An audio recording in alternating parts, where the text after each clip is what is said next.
오늘 본 말씀 마태복음 9장 9절에서 13절의 말씀은 마태복음 8장과 9장의 문맥 안에서 읽어야 되는데요. 마태복음 8장과 9장에선 세 묶음의 기적 이야기들과 두 묶음의 제자도에 대한 가르침으로 구성되어 있습니다. 오늘 본 말씀은 두 번째 제자도에 대한 가르침에 해당합니다. 오늘 본 말씀은 다시 두 부분으로 나누어지는데 9장 9절은 예수께서 마태를 부르신 소명 이야기이며 9장 10절에서 13절은 세리와 죄인들과 식사를 하심으로 촉발된 논쟁 이야기라고 할 수 있습니다. 9절은 예수님의 부르심과 마태의 순종을 기록하고 있습니다. 예수께서 그곳을 떠나 지나가시다가 마태라 하는 사람이 세관에 앉아 있는 것을 보시고 이르시되 나를 따르라 하시니 일어나 따르니라. 당시의 세리는 로마와 헤롯의 앞잡이로서 세금을 거두면서 법으로 정한 한도 이상을 과도하게 착취해서 반민족적이고 반윤리적인 사람으로 낙인이 찍힌 사람입니다. 유대인들은 세리를 공공의 낙에 허가받은 도둑이라고 불렀고 로마인들보다 세리를 더 증오하였습니다. 세리는 업무의 특성상 빈번하게 이방인들과 접촉했고 로마 황제의 형상이 새겨진 로마 동전을 취급할 수밖에 없었으며 안식일을 범하였기 때문에 제의적으로 부정한 자로 여겨졌습니다. 그래서 세리들은 성전에 들어갈 수 없었고 회당에도 들어가는 것이 허락되지 않았으며 만약 세리가 집에 들어오게 되면 그 집안에 있는 모든 사람들이 부정해지는 것입니다. 그래서 유대인들은 심지어 세리의 집 근처에도 가는 것을 꺼렸기 때문에 세리의 집에 들어가서 식사를 같이 한다? 상상할 수 없는 일인 것입니다. 그래서 미시나라는 유대의 문헌을 보게 되면 세리에게 구제금을 받는 것도 금지하고 있고 그리고 자기 재산을 보호하기 위해서 세리에게는 거짓말하는 것을 허용한다라는 규정조차 있는 것을 볼 수 있습니다. 오늘 본문의 세리 마태는 가버나움의 세관에서 일을 하고 있었고 가버나움의 세관은 갈릴리 호수 한쪽 구석에 위치하고 있었을 것으로 보입니다.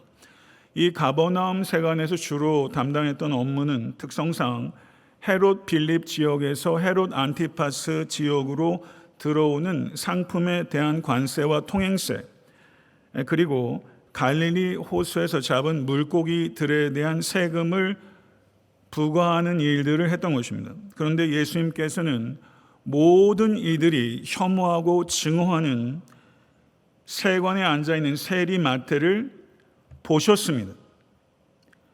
보셨다고 성경은 말하고 있습니다. 이 세리 마태를 예수께서 부르신 이 장면의 특징은 한마디로 말하면 단순성이라고 할 수 있습니다. 나를 따르라.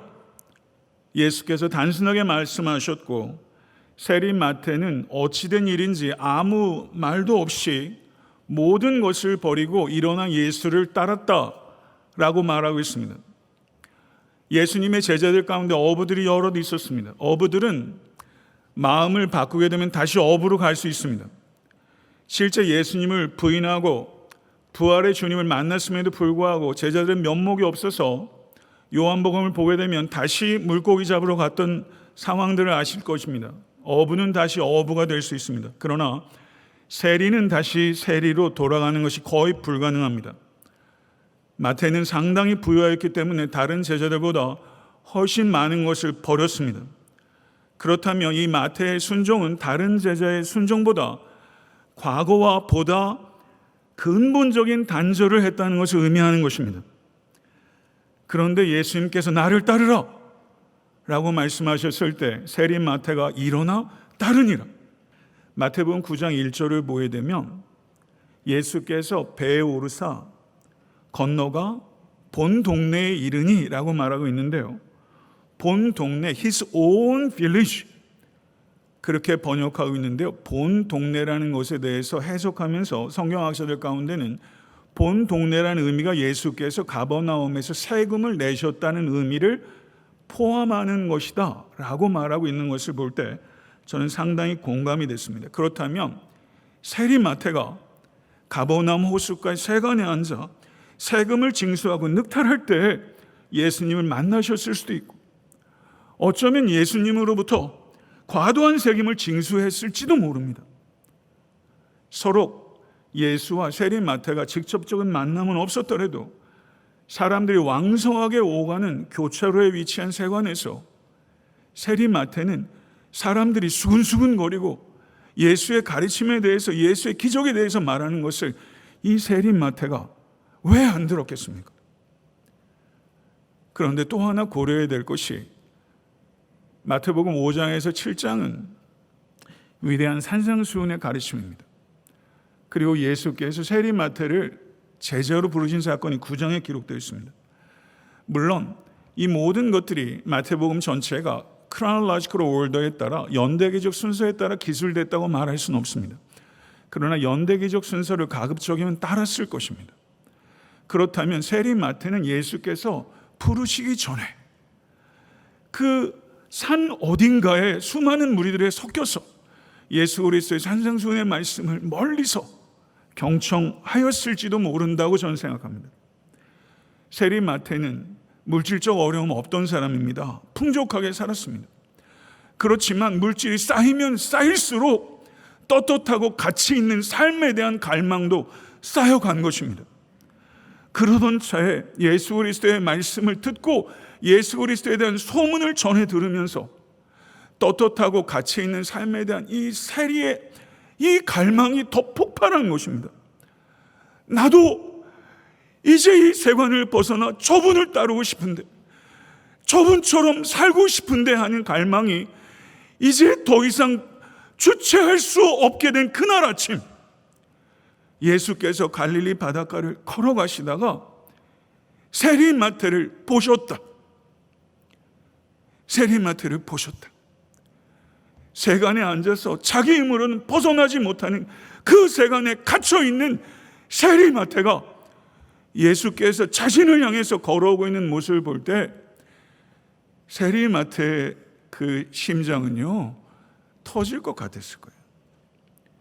눈동자는 요동을 쳤을 것입니다. 그 요동치는 눈동자를 예수의 눈동자가 본 거예요. 그 동요와 그 갈망을 예수께서 읽으신 거예요. 여러분도 이런 눈빛이 있지 않으셨습니까? 여러분도 이민생활 하시면서 이 세관 정말 벗어나고 싶은데 목구멍에 포도청이라 벗어나고 싶은데 벗어날 길이 없어요. 벗어날 힘이 없어요. 그 눈빛 예수께서 보신 거예요. 그리고 한마디 하세요. 나를 따르라. 나를 따르라. 여기에 뭐가 더 필요해요? 무슨 말이 더 필요해요? 무슨 설명이 더 필요해요? 다 담겨 있는 거예요. 예수 그리스도의 그 일성과 예수 그리스도의 그 눈빛과 그 표정과 그 태도 안에 나를 따르라. 그 안에 다 담겨 있어요. 여러분에게 지금 예수께서 말씀하시는 거예요. 들어야 합니다. 들으셔야 합니다. 예수님께서 공생을 시작하신 지 이제 얼마 안 됐어요. 떠돌이 순회 설교자예요. 세리를 제자로 부른다? 이건 자살행위예요. 일반적인 랍비들은 어부도 제자로 부르지 않아요. 예수님께서 어부를 제자로 부르실 때 이거는 스캔들이에요. 충격적인 사건이에요. 그런데 어부가 죄된 직업은 아니에요. 그래, 이해할 수 있어요. 세리를 제자로 부른다고요? 그 반민족적인 반인륜적인 사람을 제자로 부른다고요? 오직 한 분 예수만이 세리 마태를 보셨어요. 나머지 제자들 세리 마태 못 봤습니다. 예수님만이 보셨어요. 그 세관에 그 감옥에 갇혀있는 세리를 정말 보신 분은 예수예요. 9장 9절 보세요.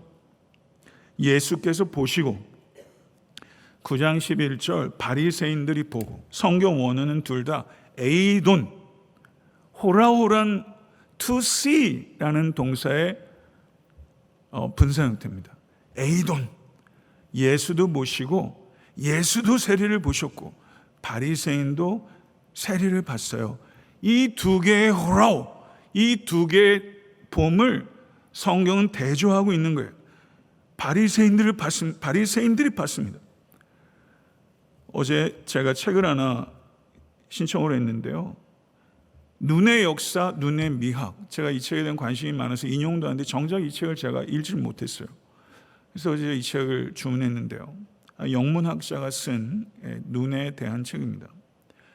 거기에 이런 내용이 있어요. 제가 여러 기사들도 보고 책에 대한 서평도 봤는데요. 거기에 제가 이렇게 관심이 가는 부분이 이런 내용이에요. 눈은 자기 안에 타자를 가두는 감옥이다. 자기 안에 타자를 가두는 감옥이다. 본다는 것은 인식한다는 것이며 인식한다는 것은 불가피하게 전체 중에서 부분만을 파악하는 것이다. 그러므로 눈의 역사는 틀짓기, 비틀기의 역사다.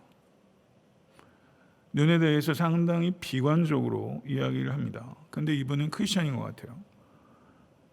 악한 눈의 역사, 이 악한 눈을 피하지 못하면 인류는 파국을 면치 못한다. 눈의 역사는 틀 안에 끼워놓고 그리고 비틀기다.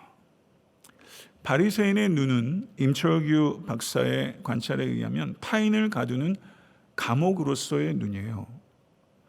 제 눈을 한번 생각해 봅니다. 나는 예수님처럼 보는가? 바리새인처럼 보는가? 솔직히 말해 볼까요? 제 눈은 바리새인의 눈에 가까워요. 여러분의 눈은 어떤 눈입니까? 부분을 보면서 감옥에 타인 틀에 넣고 비트는 역사, 이 역사가 여러분의 눈의 역사 아닌가요? 앞으로는 우리가 다른 눈을 갖게 될 수 있게 간절히 축원합니다. 세리로 계속 살아가는 죄가 있다면 세리에게 한 번도 기회를 안 주는 죄. 우리 주변에 세리들이 있어요. 세리에게 한 번도 기회를 안 주는 죄. 얼마나 사람을 경홀히 여기면 한 번도 기회를 안 줍니까? 우리가 얼마나 빈곤한 눈을 가지고 있는지 몰라요. 근데 예수님의 눈은 얼마나 풍성한 눈인지 몰라요. 그 요동과 갈망을 다 보시는 눈, 그 눈빛 한번 상상해 보세요. 여러분, 마태, 마가, 누가를 제가 요즘 종합적으로 연구하는데 아주 재미집니다. 복음서를 너무너무 좋아하거든요. 제가 신학교 갔을 때도 복음서부터 시작했어요. 복음서에서 저는 서신서로 나아갔어요. 복음서를 아무리 읽어도 마태의 육성은 안 들려요. 한마디도 말을 안 해요. 베드로의 목소리는 정말 많이 들리더라고요. 툭 하면 베드로, 빌립, 안드레, 나다나엘, 야고보, 요한, 도마, 심지어 가룟 유다도 입을 뻥끗하는데 세리 마태는 입을 뻥끗을 안 해요. 철저하게 침묵해요. 심지어 이 세리 마태는 회계 전문가인데도 불구하고 예수님 주머니가 넉넉하지 않았을 거라고요. 그 얇은 주머니 회계장부도 가룟 유다에게 맡긴다니까요. 세리 마태의 동의가 있었을 거예요. 침묵하면 귀가 열려요. 침묵하면 예리해지는 거예요. 민감해지는 거예요. 세리였던 나를 제자로 불러주신 예수님께 감사하다 보니까 그 남다른 감사가 세리 마태에게 남다른 경청을 준 거예요. 남다른 감각이 깨어난 거예요. 사복음서에서 마태복음에 담겨있는 예수 그리스도의 그 풍성한 가르침, 여러분 산상수훈이 없다고 생각해 보세요. 하나님 나라의 비유가 없다고 생각해 보세요. 얼마나 감사합니까? 여러분, 제가 어저께 전 국어사전을 좀 살펴봤는데요. 부기법, 여러분 그거 말 들어보셨어요? 부기법. 이 고대 사회에도 부기법이 있었을 거예요. 부기법을 활용할 줄 아는 사람이에요. 부기법을 제가 보니까 국어사전에 부기법이란 자산, 자본, 부채의 수지, 증감 따위를 기록하는 기장법. 사도 마태는 부기법, 기장하는 서기로서 기장하는 기능을 가지고 있던 사람이에요. 서리로서, 세리로서 다른 사람 등친 거, 증감하는 거, 더 받아야 될 거, 더 늑탈해야 될 거, 찾아가서 찔러야 될 거 기록하는 습관이 있던 사람이라고요. 그런데 그 기록하던 습관이 예수 그리스도의 삶을 기록하는 마태복음에서 빛을 발하게 될 줄이야. 여러분, 통쾌하지 않습니까? 유쾌하지 않습니까? 이런 반전이 세리마태에서 사도마태, 이런 반전이 여러분의 삶 가운데 일어날 수 있습니다. 아멘. 세리를 부르셨다는 것도 놀랍고, 세리가 목수를 따르겠다고 다 버린 것도 너무 놀라워요. 이런 예수님이 너무 좋지 않습니까? 이런 예수님의 이야기와 예수님을 만난 사람들의 이야기가 너무너무 황홀하지 않습니까? 이런 이야기가 여러분의 이야기가 되기를 간절히 축원합니다. 세리 마태는 자신을 받아주시고 불러주신 예수님께 감사해서 큰 잔치를 벌였다. 누가복음에 그렇게 해요. 오늘 본문을 보게 되면 9장 10절을 보세요. 안자란 단어가 헬러를 보면 그냥 sitting 하는 게 아니에요. 그렇게 번역한 영어번역도 있는 것 같아요. 근데 실제는 recline 하는 거예요. 기대는 거예요. 로마의 귀족들이 식사할 땐 기댔습니다. 그래서 정찬용 의자가 따로 있어요. 지금 정찬용 의자를 세리마태가 탁 놓고서 지금 정찬, 제대로 된 만찬을 하는 거예요. 가난한 사람들만 테이블 위에 의자 놓고 앉았어요. 정찬은 기대서 먹습니다. 이렇게 심포지엄하고 철학적 담론, 신앙적 이야기들 오갔어요. 지금 이런 리클라이닝하는 테이블을 베풀었다는 것은 세리마태가 이 만찬에 온 마음과 물질을 다 넣은 거예요. 그리고 보세요. 여기에 옛 동료가 왔어요. 옛 세리들이 왔어요. 세리들, 옛 동료들, 그리고 예수님의 제자들, 새 동료들을 다 불러 모았어요. 자기의 과거와 현재와 미래가 이 식탁 안에 다 보여요. 그리고 거기에 예수께서 계셨어요. 우리 밥 한 끼 잘 먹고 헤어지자. 이게 목표이겠어요? 그 밥 먹겠다고 이렇게 하겠어요? 아니에요. 이 세리마태는 예수님을 만나서 예수님을 소개하고 싶은 거예요. 그리고 자신의 삶이 변화됐다는 것을 나타내기를 원하는 거예요. 정말 이 세리마태에게 친구가 한 명 있다면, 세리마태가 요동하고 있다는 것을 느끼고 있던 친구 한 명 있다면, 지금 세리마태가 자신의 삶에 일어난 변화들을 나타내는 거예요. 전도자가 된 거예요. 여러분, 예수님께서는 유대인들이라면 세리의 집 근처도 안 간다고 그랬어요. 예수님께서 세리의 집에 들어간 것은 밥 먹기 위해 들어간 거 아니에요. 자신을 주시기 위해 들어간 거예요. 자신을 주시기 위해 들어가신 주님은 자신을 주시기 위해 십자가에 달리신 주님이에요. 이 집에 들어가는 것은 작은 죽음이에요. 예수님께서는 지금 작은 죽음을 경험하고 계신 거예요. 예수님께서 중풍병자에게 내 죄 사함을 받았느니라. 용서의 선언이에요. 용서의 선언만 하고 이제 가라. 잘 먹고 잘 살아라. 이렇게 하는 게 아니에요. 용서의 선언은 용서의 선언으로 끝나지 않아요. 오라는 거예요.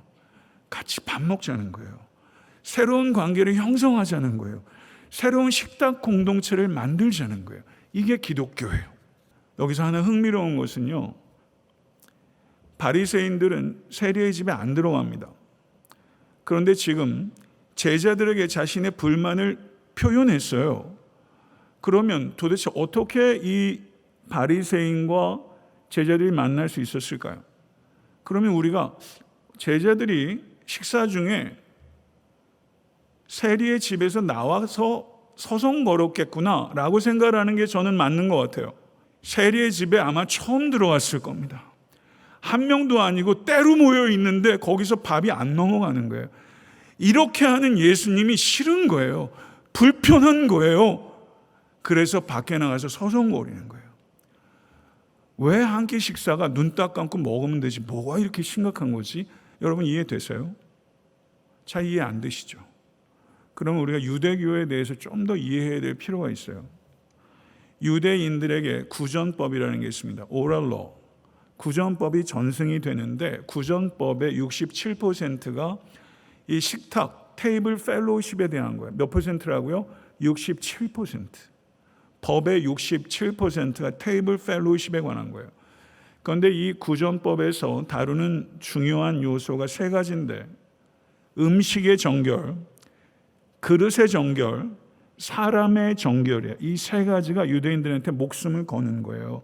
그래서 저명한 신학자인 제레마이어는 유대인들이 sharing table meant sharing lives. 테이블을 쉐어한다는 것은 삶을 나누는 것이다, 이렇게 표현했어요. 예수님께서 세리와 죄인들과 식탁을 한다는 것은 다른 사람들이 예수님을 세리와 죄인들과 동일시해도 된다는 뜻이에요. 테이블을 나누는 건 여러분들이 그들과 친구라는 걸 나타내는 거예요. 예수님께서는 그것을 표현하신 거예요. 맞아요.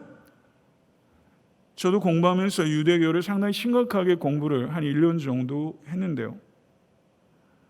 제이콥 누스너라는 학자가 있습니다. 이 사람이 유대인들이 죄인들과 식사를 하게 되면 종교적 정결만 깨지는 것이 아니라 도덕적 정결도 깨어진다고 생각했다는 것입니다. 예수님은 지금 종교적 리추얼만 깨진 게 아니라 도덕적 정결도 깨진 거예요. 그리고 앤티 라이시라는 아주 저명한 신약학자가 있습니다. 세인트 앤드류에서 가르치시는 정말 탁월한 학자인데요. 이분은 뭐라고 말했냐면, 몇 개의 식사를 바리새인들은 마치 성전의 제사에 준할 정도로 정결하게 드리면 이스라엘이 억압으로부터 회복되는 하나님의 나라를 앞당길 수 있다. 몇 개의 식사를 성전 제사처럼 드리라는 게 바리새인 얘기예요. 그런데 지금 예수님께서 세리의 집에서 세리들과 둘러싸여서 밥을 먹다니. 여러분, 실제 문헌에 유대 랍비들 가운데 로마의 감옥에 갇혀 있어서 너무너무 배고프고 목마른데 로마 군병이 가져다 준 물이 정결한 물이 아니라고 그 물을 거부해서 탈수로 죽었어요. 탈수로 죽었어요. 그런데 그걸 잘했다고 하는 문화가 유대인이에요. 우리의 틀에서 보면 왜 한 끼 식사 이렇게 문제가 되느냐 하는 건데, 지금 예수께서 하신 행동은 그만큼 유대교 사람들에게 위협이 되는 거예요. 예수께서는 이 행위의 의미를 아셨어요. 얼마나 심각한 비판과 반대를 직면할지 아세요. 그래서 예수께서는 들어가시는 것은 일종의 작은 죽음과 같은 용기가 필요했다는 거죠. 그런데 바리새인의 이와 같은 도발에 대해서 예수께서 전혀 당황하지 않으세요. 대단하세요. 뭐라고 하시는 줄 알았어요? 건강한 자에게는 의사가 쓸데없고 병든 자에게라 쓸데있느니라. 바리새인들이 당황하죠. 대단한 카운터 어택이에요. 고대 사회에 잘 알려진 격언이에요. 예수께서는 죄로 감염되는 존재가 아니라 죄를 치유하는 의사. 믿으십니까? 여러분을 치유하는 의사예요. 아멘. 이 의사 받아들이십시오. 그리고 지금 이곳에서 치유가 일어나기를 간절히 소망합니다. 그리고 예수께서 구약 호세아 6장 6절을 인용하세요. 너희가 가서 내가 긍휼을 원하고 제사를 원치 아니하노라 하신 뜻이 무엇인지 배우라. 호세아서 6장 6절은 내가 인애를 원하고 제사를 원하지 아니하며 번제보다 하나님을 아는 것을 원하노라. 긍휼이 없는 제사는 하나님을 기쁘게 하는 것이 아니라 하나님을 기만하는 것이라는 거예요. 이 기만적 예배, 우리는 다 전과가 있는 사람들이에요. 여기에서 우리는 긍휼이 없는 예배가 하나님을 기쁘시게 못하지만 예배가 없는 긍휼도 하나님을 기쁘시게 하지 못한다는 균형을 가져야 돼요. 긍휼이 없는 예배, 예배가 없는 긍휼, 둘 다 하나님께 기쁨이 안 돼요. 우리는 메시지의 종교예요. 우리는 YMCA 아니에요. 우리는 예배가 있는 긍휼, 긍휼이 있는 예배의 공동체가 되어야 하며 여러분의 삶이 그와 같은 삶이 되어야 될 줄로 믿습니다. 나는 의인을 부르러 온 것이 아니요 죄인을 부르러 왔노라. 이 말씀은 바리새인들 너희들은 의인이니까 이제 필요 없어 이런 뜻이 아니에요. 바리새인들이 의인인가요? 모든 사람이 죄를 범하였으면 하나님의 영광에 이르지 못하되 의인은 없나니 하나도 없어요. 믿으십니까? 그래서 성 어거스틴은 정확하게 말했어요. 모든 인간은 자신을 죄인이라고 생각하는 죄인과 자신을 의인이라고 생각하는 죄인이다. 여러분도 죄인이고 저도 죄인이에요. 용서받은 죄인이에요. 용서받지 못한 죄인에서 용서받은 죄인이 된 거예요. 아멘. 우리는 죄인이라는 것을 아는 죄인이에요. 이거를 알게 된 게 얼마나 감사해요. 죄인이라는 것을 아는 죄인. 그 죄인을 하늘의 의사이신 예수께서 치유하세요. 아멘. 이 치유가 여러분의 삶에 있었고 이 치유가 지속적으로 일어나게 되는 것이죠. 아멘. 말씀을 맺겠습니다. 여러분 이민생활 힘드시죠? 코비드19 얼마나 힘드세요?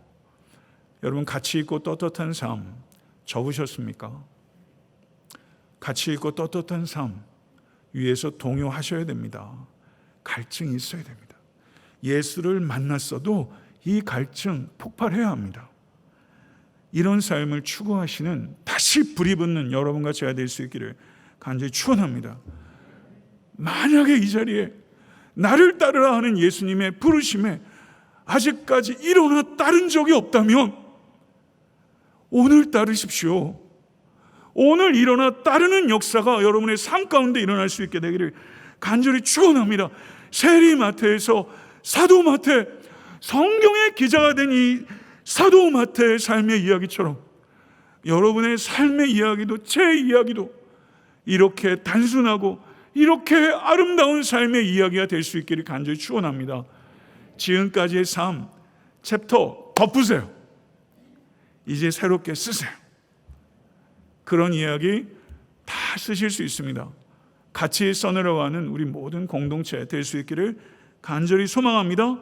표면만 보고 정죄하는 바리새인의 눈이 아니라 그 내면, 그 이면까지도 봐주는 예수 그리스도의 눈, 그 지혜와 긍휼의 눈, 그 눈이 여러분의 눈이 될 수 있기를 간절히 축원합니다. 동질적인 존재도 배척하기 일쑤였던 저의 삶, 여러분의 삶 회개하시고 동질적인 존재 꽉 끌어안고 이질적인 존재도 밀어내지 않고 그리스도처럼 받아들이기 위해서 갈등하십시오. 갈등하십시오. 여러분 살아가시면서 정말 가치 있게 살아가기 위해서 눈빛이 흔들리는 자녀들, 눈빛이 흔들리는 친구들 예수께 인도하십시오. 예수님처럼 바라보시고 예수께 인도하십시오. 용서의 복음을 전하십시오. 그리고 포용의 식탁을 베푸십시오.